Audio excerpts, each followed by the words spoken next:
गुरुवर को नमोस्तु नमोस्तु नमोस्तु। महाराज श्री, मेरा आपसे प्रश्न है कि आज के युवा वर्ग को हम धर्म से जोड़ नहीं पा रहे हैं, क्योंकि बच्चे जो हमसे क्वेश्चन पूछते हैं उसका जवाब देने में हम असमर्थ हैं। क्योंकि धर्म में वो कहते हैं कि धर्म में जो सिखाया जाता है उसके बिल्कुल विपरीत अपनी सांसारिक दिनचर्या है। धर्म में त्याग, अपरिग्रह सिखाया जाता है, जबकि हम अपने बच्चों को जोड़ने के लिए, आगे बढ़ने के लिए प्रेरित करते हैं। तो वो हमसे ये पूछते हैं कि सही क्या है। तो गुरुवर से मैं प्रार्थना करूंगा कि वो हमें बताएं, जिससे कि हम बच्चों को धर्म से जोड़ सकें। देखिए, बहुत ही अच्छा सवाल है। सबसे पहली बात तो मैं कहूँगा कि हम अपने बच्चों को जब भी धर्म करने के लिए प्रेरित करें तो उन्हें हम केवल पूजा पाठ की बात न करें। हम लोग जब भी बात करते हैं तो केवल रिचुअल्स की बात करते हैं। मंदिर जाओ, माला फेरो, पूजा करो, पाठ करो, जाप करो, स्वाध्याय करो, गुरुओं का सत्संग करो। तो इसके प्रति वो लोग उतने उत्साहित नहीं रहते जितना उनको रहना चाहिए। दूसरी बात, जो लोग पूजा पाठ करते हैं वे लोग उनके सामने उतना अच्छा आदर्श उपस्थित नहीं कर पाते। तो ये एक ऐसी दुविधा है जिसके कारण हमारे धर्मी होने का आकर्षण मंद पड़ जाता है। यदि मैं धर्मी हूँ भीतर से तो मेरा व्यक्तित्व इतना प्रभावी होगा कि खुद लोग आकर्षित होंगे। पर प्रायः जितने भी धर्मी गण हैं वे अपने धर्म को अपने रिचुअल्स तक सीमित कर रखे। मंदिर में जितने मगन होकर पूजा पाठ करते हैं उसका असर मंदिर से निकलते ही खत्म हो जाता है। तो पहली बात, रिचुअल्स के साथ हम उन्हें स्पिरिचुअल की तरफ मोड़ें। हम अहिंसा, संयम, तप जो धर्म का मूल तत्व है उसे समझाएं और उन्हें ये बताएं कि ये हमारे जीवन का मूलभूत आदर्श है, सिद्धांत यही सही है। अब व्यवहारिक स्तर पर हम उसे जितना अपना सकें अपनाने की कोशिश करें। एक साथ सब चीजें नहीं अपनाई जा सकती। दो तरह के लोग हैं। एक व्यक्ति है जो बुराई को बुराई मानता है, भले उसे छोड़ नहीं पाता, और एक व्यक्ति है जो बुराई को ही अच्छाई मानकर अपना रहा है। दोनों समान है क्या? जिसकी दृष्टि में बुराई ही अच्छाई है वो बुराई से कभी मुक्त नहीं हो पाएगा। लेकिन जो बुराई को बुराई मान रहा है और अपनी मजबूरी वश या अपनी दुर्बलता वश उससे मुक्त नहीं हो पा रहा है, वो आज नहीं कल उससे दूर हो सकता है। तो हम जो पूजा पाठ, भक्ति, आराधना, धर्म साधन करते हैं उससे हमारे हृदय में एक विश्वास तो जगता है कि मेरे जीवन का मूल आदर्श क्या है।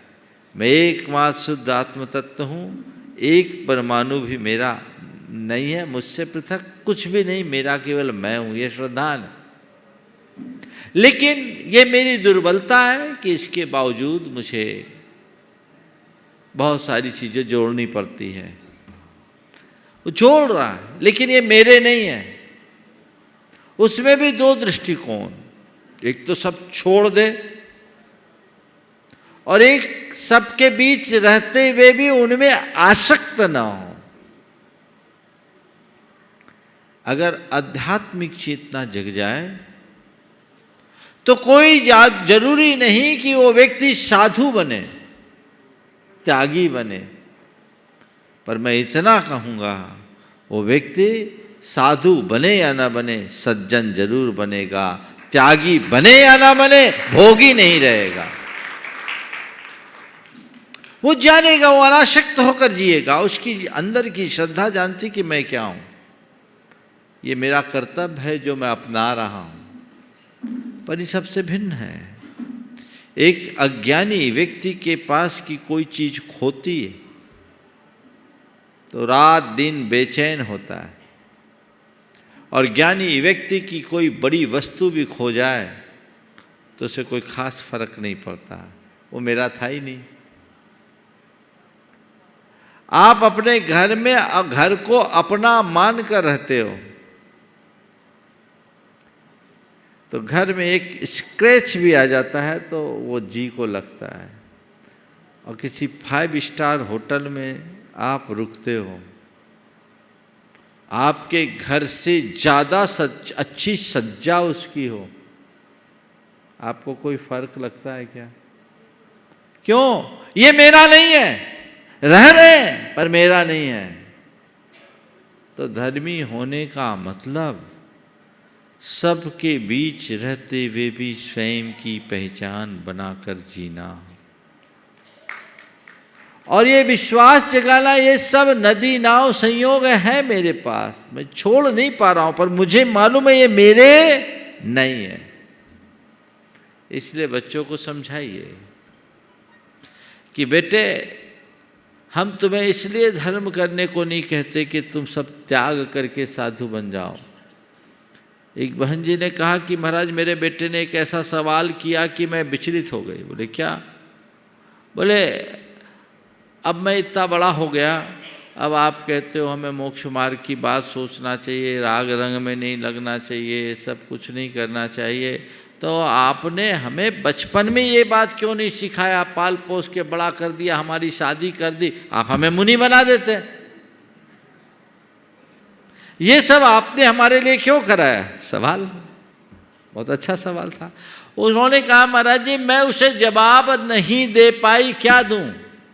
आपकी तरह वो सवाल यहाँ उठा तो उनको जो जवाब मैंने दिया था, आज से 7 साल पहले की बात है, 2014 की, और 9 साल हो गए, उसको भी आपके ही सवाल में मैं जोड़ देता हूँ।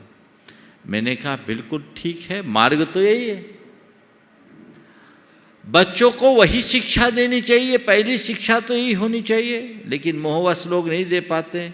कोई बात नहीं, यदि हमने बचपन में वैसी शिक्षा नहीं दी तो कोई बात नहीं, बड़े होकर के भी शिक्षा लेके जब जागो तभी सवेरा की उक्ति को चरितार्थ तो किया जा सकता है, और मार्ग तो यही है। हमारे तीर्थंकर भगवंतों ने भी एकाएक घर थोड़ी छोड़ा कि 8 बरस के हुए और सीधे मुनि बन गए, कोई भगवान नहीं। आम जन तो कर सकते, किसी तीर्थंकर ने नहीं किया, कर सकते हैं पर किया नहीं। 84 लाख वर्ष की आयु लेकर, 84 लाख पूर्व की आयु लेकर आए आदिनाथ भगवान। 83 लाख पूर्व तक तो राज्य में ही रहे। क्या उनको ज्ञान नहीं था? ज्ञान था, श्रद्धान था, सब कुछ था, लेकिन वो नहीं छोड़ पाए। उस समय उनकी परिणति नहीं आई, लेकिन जब जागे, लेकिन जितने समय तक वे राज्यासीन रहे एक आदर्श मनुष्य की तरह जिए। क्या ये हमारा आदर्श नहीं हो सकता? हम एक नेक इंसान की भांति जिए। हम साधु बने न बने कोई बात नहीं, सज्जन बने। वो सज्जनता धर्म को आत्मसात करने के बाद ही आती है। इसलिए ये बातें निरर्थक नहीं हैं। एक आध बार बच्चों को मेरे पास ले आओ और उनसे कहो कुछ मत करो, एक आध हफ्ता शंका समाधान सुन लो, यही वाला क्लिप सुना देना, उनकी सोचने का तरीका बदलेगा। हम लोगों की एक कमी और है, हम लोग धर्म सिखाते नहीं, धर्म के नाम पर कुछ बातें थोपते हैं। अपनी आदत भी बदलनी होगी। धर्म चेतना के जागरण से होता है, किसी के कहने से धर्म नहीं होता। अंतर मन की स्वीकृति जब होती है तब धर्म घटता है। तो वैसा धर्म घटेगा तो निश्चित बदलाव आए।